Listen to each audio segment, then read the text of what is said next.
Hi, everybody. Hi, everyone. I'm Reverend Catie and Darrah. And I'm Darrah Bryans, the ministerial intern. And we're the ministers serving First Parish in Needham, Unitarian Universalist. And after our summer hiatus, we're delighted to welcome you back to our monthly couch conversations.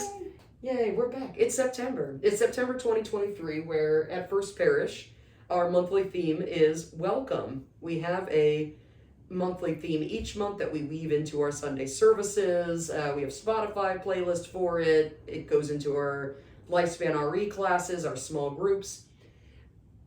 And because it's the start of the congregational year for us, welcome seemed like a great choice. And we've been talking in our Sunday services, and you and I both already preached a sermon about the idea of welcome and of radical hospitality. Yes. Yeah. And one of the things we asked the congregation about was, what could you do to help create a more welcoming space here in the congregation, around the community, and how have you felt welcomed? Yes. How have you hosted and been hosted? Yes. Yeah. And so I wondered if you shared a great personal story from your congregation, but that wasn't about you being right welcomed. No, that was me being a host that did a somewhat good job and also not a good job. There are always ways to improve. There are. But for me, when I felt welcomed was the first time I went to the Unitarian Universalist area church at First Parish in Sherborne, which I'll now just call UUAC, so I don't have to say that all again. My husband, who is an atheist, and I, who am a theist, walked in with our two kids and were immediately warmly greeted.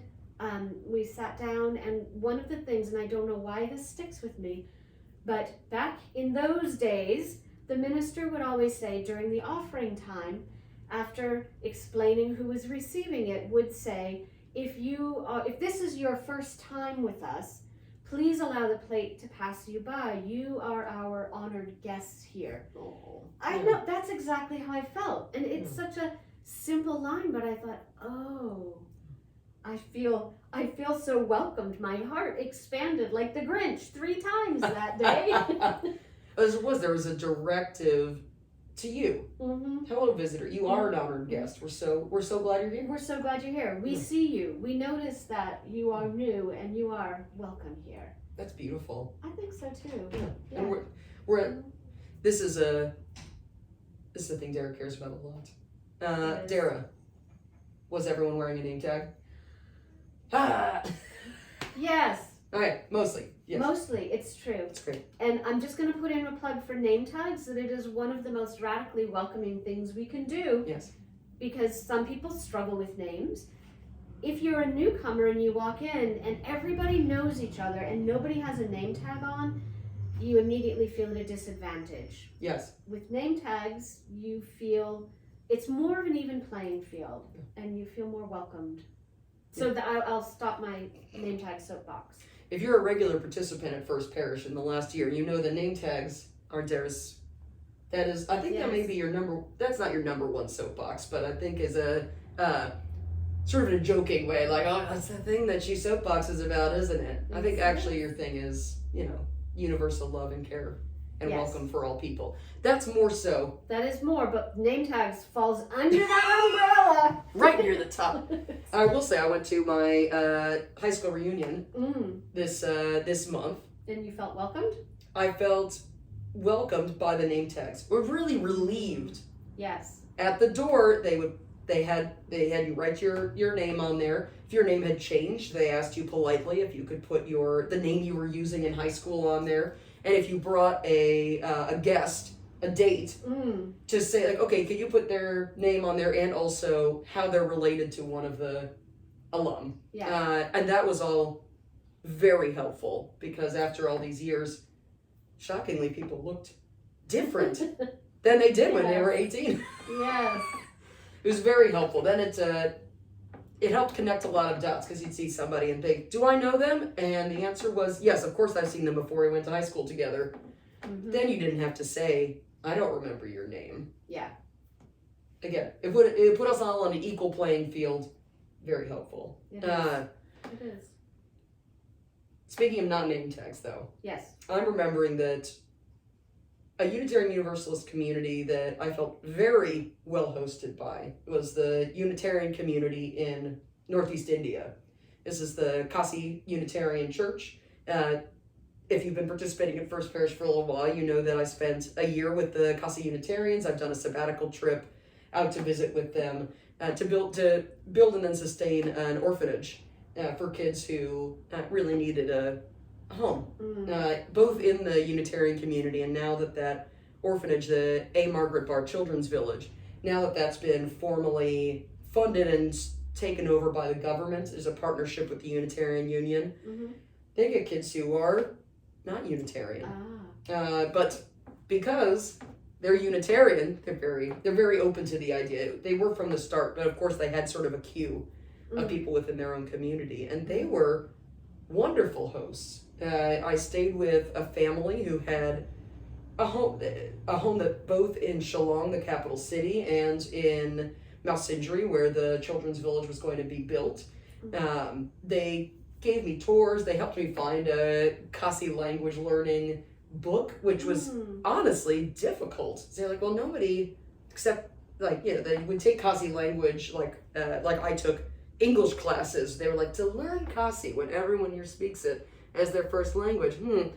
They took me to the bookstores. They just helped me get around. Yeah. Like here's how oriented. Here's how you use public transportation, this and that. And they put in the effort and had for years, because we have nationally we have partnerships with Unitarian Universalists around the world. So they were accustomed to Americans. And so they had some bearing on what I might need to get up to speed about. At that point I had been in India before, but I was in New Delhi, which is not geographically or culturally close to Northeast India in Shillong. And I really appreciated all of their efforts to make me feel at home enough that I could be a good partner to them as we were building this children's village, and that they and I could help each other in translating with folks abroad who were helping to fund the project, both from the United States and from Great Britain, because there is, again, this cultural translation that would need to happen. Can I generalize what you're saying a little bit? Because well, let's see. What I'm reflecting on is, even in our congregations here, a newcomer comes in. For example, say somebody comes in who never went to church, but they're interested in exploring a religious community. Everything about their encounter with us is new and strange. They don't actually speak our language. If you talked about liturgy, they wouldn't necessarily know what we're talking about. So part of being welcoming is seeing your community with fresh eyes, so that you can put up literally the signposts, so that you have signage that says, we have hearing assistance devices available, or restrooms, gender neutral, are down there. Any of those signals that we can give to newcomers makes us more welcoming, because as Reverend Catie just described, you can't be an effective guest, you can't be an effective participant if you don't have that translation, if you don't have the hand holding and the explanations. Yes. Yeah. And it does go two ways. It does. That somebody may come to our congregation who's never been in a congregation before, and with their fresh eyes might see something we haven't noticed.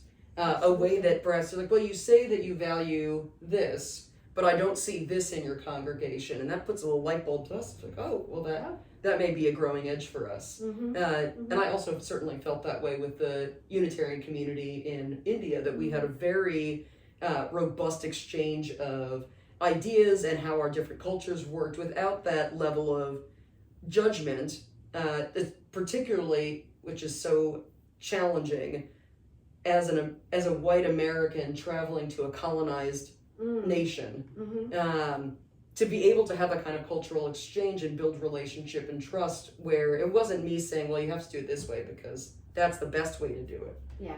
And they were not asking me to abandon my American ways. One of them was, they're not vegetarian. the Catie Unitarians, and like bless their hearts, they were like, okay, we'll figure out something to feed you. And it was good food, all homemade, lovely food. They adapted well. I remember at first they would serve, because they were eating rice at each meal. And at some point I was like, I actually don't want rice for breakfast. And they're like, what? And they're like, well, that's weird, but we'll accommodate your strange American ways not having rice at breakfast. Because there's there's no value judgment there. It's just that's what they were eating. And they thought it was odd that I wanted some other carbohydrate. And why would you do Rice that? is very good. Rice is great. But this again brings me back to the general idea of welcoming is meeting that person where they are with their differences and accepting them, welcoming them because of, not in spite of, those differences. And I imagine at your home congregation in Sherborne, similar, I also was really trying to be a good guest in India, especially with the history of colonization and the real power differential financially and culturally between American Unitarian Universalists and the Indian Unitarians. So there were things like I didn't bring my like normal clothes. That's an easy it's just a simple one. I didn't bring my normal clothes. I brought clothes that I knew would be like mostly in line with the cultural expectations in India, and they also helped me go to stores and find things in my size that were appropriate in their culture. They would make sure I had the jensam like properly tied. A particular style of dress there that you wear at more formal occasions. And it was so I was very happy to wear them. And also it was a lot of work for them. People of European ancestry are larger than people who are of Catie ancestry. It was actually very difficult for them to find clothes. They're like, oh, we're going to have to cut this really long and wide. And, they did it. So that, and I was very happy to do that. It was a learning experience for me. And I wanted to respect their culture and the things that were standard for them. If I were going to a church service, I wanted to wear something that would demonstrate that I respected their house of worship.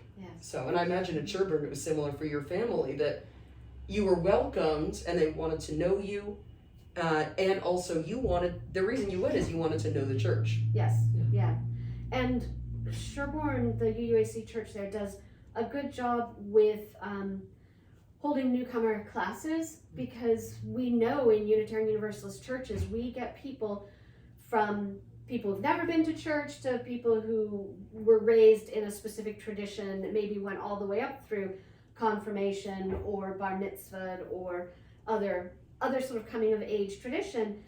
So these newcomer classes again explained the signposts of Unitarian Universalism. Who are we? What does it mean Unitarian? What does it mean Universalist? And that was invaluable to me. And I remember they used to do a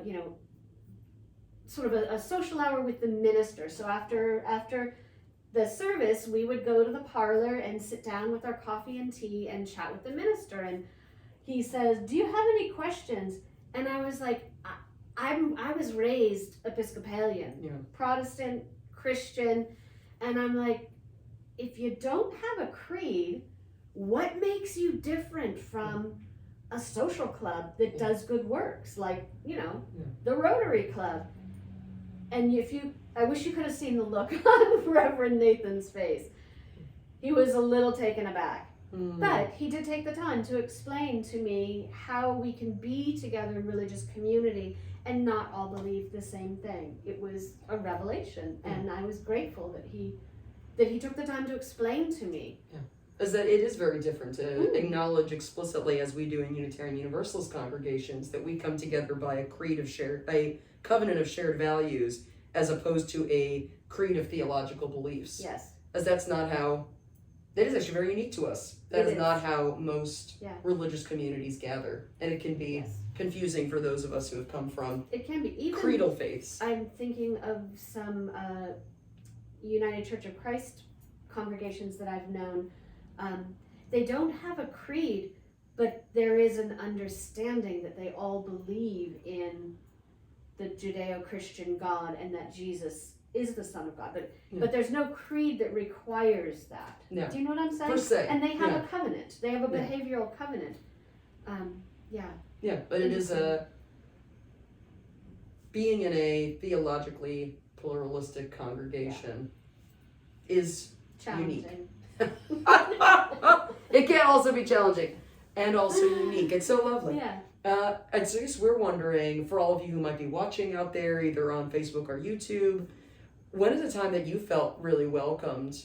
Is there a time in a religious community that you can think of where either you felt like you were being a good host, or you were being well hosted, or looking back you realized you weren't being a good host, or that you ended up just going right back out the door? And sort of what were the specific things? Frankly, we would love to hear about that kind of stuff. That would, again, it helps us. There's that creative interchange and democratic process of what could we be doing better? What things should we, as a congregation, continue to do? Because they work to help people feel welcomed, as we do want to have a congregation that has diversity of theological belief, diversity of background, and united around shared values. So we would love to hear from you. You can find our email addresses on our website, uuneedham.org, or you can leave a comment on Facebook or YouTube. We, again, would love to hear from you, and we would love to welcome you. Yes, we would. To Sunday services and to our other programs that are both in the building, streamed, or fully online sometime soon. So we hope that we'll get to meet you and welcome you to First Parish soon. Soon. Yeah. Bye. Bye now.